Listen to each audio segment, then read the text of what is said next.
Everyone, আসসালামু আলাইকুম। কি অবস্থা সবার? আশা করছি সবাই অনেক ভালো আছো। আলহামদুলিল্লাহ আমরা অনেক ভালো আছি। শীতের প্রকোপ অনেকটা কমেছে, তাই না? আসলে এই শীতের দিনে মনটা শুধু আঁকুপাকু করে। কিছু খাই, কিছু খাই, কিছু খাই এরকম করে। আজকের ভিডিওতে তোমাদেরকে অসাধারণ কয়েকটা জিনিস দেখাবো। অবশ্যই তোমরা ভিডিওটা লাইক অ্যান্ড সাবস্ক্রাইব করে পাশে থাকবে। ওকে? তো ১ম এ হচ্ছে সকালবেলার নাস্তা। তো সকালবেলার নাস্তায় আমি আজকে একটা স্পেশাল জিনিস ট্রাই করেছিলাম। সেটা হচ্ছে ইন্টারনেটে ইদানিং কিন্তু অনেক ভাইরাল হয়েছিল। সেটা হচ্ছে সুজির ভাপা পিঠা। তো অনেকে বানিয়েছে যে ওই ছাঁচ করা যে কড়াইগুলো, ওই কড়াইগুলোর মধ্যে। তো আমি রাতের বেলায় রেডি করে রেখে দিয়েছি ফার্মেন্টেড হওয়ার জন্য। আর সকালবেলা এখন আমি পিঠা তৈরি করছি। তো আমার কাছে যে কাচের ভারী গ্লাস, তারপরে সিরামিকের বাটি ছিল, ওগুলোর মধ্যে সেট করেছি। ভিতরে নারিকেলের পুর দিয়ে তারপরে ভাপ দেওয়ার জন্য একটা পাতিলের মধ্যে পানি দিয়ে স্ট্যান্ড বসিয়ে দিয়েছি। তারপরে হচ্ছে প্রায় ১০-১৫ মিনিট জাল করার পরে দেখেছি খুব সুন্দরভাবে পিঠাটা ফুলে উঠেছে। এখন তো আমি চেক করে দেখলাম কাঠি দিয়ে খুব সুন্দরভাবে হয়ে গেছে। এখন দেখছি যে এটা কেমন হয়েছে। তো বাটিটা খুব ভালো হয়েছে। এখন গ্লাসেরটা দেখলাম যে অনেক ভালো সুন্দর ফুলে উঠেছে। তো আমার কাছে মনে হচ্ছে যে ভাপে আ চুলায় যে কেক তৈরি করা হয় ঠিক ওরকমটাই হয়েছিল। কিন্তু এটা এত মজার, এতটা স্পঞ্জি হয়েছিল, একদম ফ্লাফি যাকে বলে। ভিতরে নারকেলের পুর, বাহিরে তুলতুলে পিঠা, এত মজা লাগছিল খেতে। তা আমি যেহেতু ১ম বার ট্রাই করেছি, আগে আমি আমার হাসব্যান্ডকে দিয়ে ট্রাই করছি। দেখো কেমন হয়েছে। সে তো বলল খুবই দারুণ হয়েছে। তো সকাল নাস্তা পানি শেষ করে আমি আজকে অনেক কাজ। তো আমি আজকে কিছু প্রোবায়োটিক রেডি করব। সেজন্য কিছু সবজি নিয়ে নিয়েছি। এখানে হচ্ছে বিটরুটের কালারটা দেখলে তো আমি প্রত্যেকবার এর প্রেমে পড়ে যাই। এত সুন্দর কালার। আর এই তো রান্নাবান্নার ফাঁকে একটা মজার জিনিস তৈরি করছি। এটা না খেলে তো হবেই না।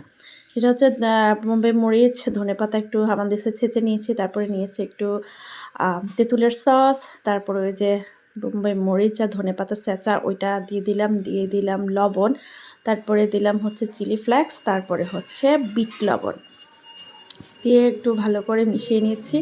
মিশিয়ে নিয়ে এটার মধ্যে সামান্য একটু পানি দিব। পানি দিলে একটু পাতলা হবে, জিনিসটা খেতে ভালো হবে।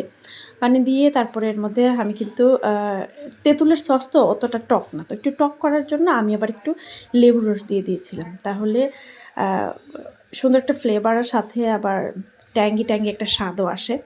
তো এটা দিয়ে কি দিয়ে খাবো দেখো, সেটা হচ্ছে যে আমলকি নিয়েছি, বড়ই নিয়েছি, পেয়ারা নিয়েছি, একদম কচি শসা নিয়েছি খাওয়ার জন্য। সবগুলা দিয়ে বেশি ভালো লাগছিল ক্ষীরাটাও খেতে বেশ ভালো লাগছিল। তবে আমার কাছে সবচেয়ে বেশি ভালো লেগেছে পেয়ারাটা দিয়ে। এত সুন্দর ঘ্রাণ আসছিল, একদম আমি যখন এটা রেডি করেছি না, পুরো ঘর একদম ঘ্রাণে মোমো করছিল, এত মজা হয়েছিল। তো দুপুরবেলা রান্নাবান্না করেছি আজকে শুধু সবজি।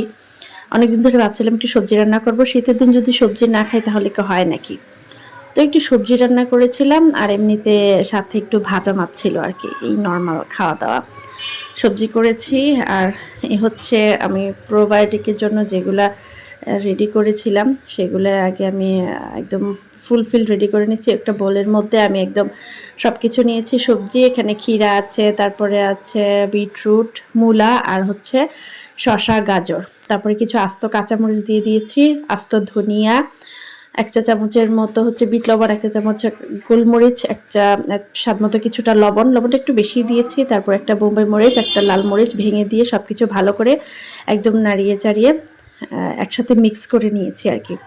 তো এগুলো আমি একটা ফুড গ্রেড কন্টেইনারের মধ্যে নিয়ে নিয়েছি। কাচের গ্লাস জার হলে খুব বেশি ভালো হয় আর কি। তো গ্লাস জার এত বড় আমার কাছে অ্যাভেলেবল না, সেজন্য আমি এমন যে কন্টেইনার নিয়েছি। ফুড গ্রেডের যে আরএফএল এর কন্টেইনারগুলো পাওয়া যায়, ওখান থেকে একটা নিয়েছি। নিয়ে এগুলোকে আমি রেখে দিব একদম ফার্মেন্টেড হওয়ার জন্য ১০ দিন। পরে আপনাদেরকে শেয়ার করব। এখন খাবার খেয়ে নিচ্ছি, মাছ ভেজেছি, তারপরে হচ্ছে টমেটোর ভর্তা করেছি, লাল চালের ভাত। বা এই হেলদি খাবারগুলো একটু খেতে মজাই হয়, ঠিক আছে? তো আমিও খাচ্ছি, কি করব? তো সাথে একটু মরিচ-টরিচ না হলে, মুখটা গরম না হলে, শীতের দিন তো মুখ গরম না হলে খেতে ভালো লাগে না। এর জন্য বোম্বে মরিচ দিয়েই ভর্তা দিয়ে খাচ্ছি। ভর্তা এমনিতে ঝাল হয়েছে।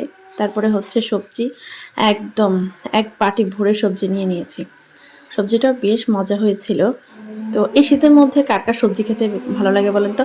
আমি আবার সবজি ছাড়া একদিনও চলতে পারি না। হয় সবজি ভাজি হবে, না হলে মাছ দিয়ে সবজি হবে, না হলে এমনিতেই সবজি হবে। সবজি আমার হতেই হবে। সবজি ছাড়া তো আমার পেটই ভরে না। আ সবজি খেলে আমার কাছে অনেক শান্তি লাগে। কার কাছে কিরকম লাগে আমি ঠিক জানি না। আর এই হচ্ছে খাওয়া-দাওয়া শেষ করে হচ্ছে সন্ধ্যার সময় নাস্তা। সন্ধ্যাবেলা আসলে আমাদের মেয়েদের সবারই একটা মাথার মধ্যে টেনশন থাকে, সন্ধ্যায় বাচ্চাকে নাস্তায় কি দিব, নাস্তায় কি দিব? তো আমার ছেলেও তো সবসময় সন্ধ্যার সময় বলে, "মাম্মা কিছু খেতে দাও, খিদে পেয়েছে।" তো আমি একটু ইউনিক ভাবে নাস্তা করার চেষ্টা করছি। ২টা রুটি বেলে নিয়েছি, একটু সবজি দিয়ে পুর বানিয়ে নিয়েছি। পুরটা দিয়ে একটা ডিম মাঝে একটু জায়গা করে নিয়ে একটা ডিম দিয়েছি। তারপর কিছু চিজ দিয়ে আরেকটা রুটি দিয়ে ঢেকে দিয়েছি। সামনে একটু চিলি ফ্লেক্স দিয়েছি যে একটু ঝাল, ঝাল হয়।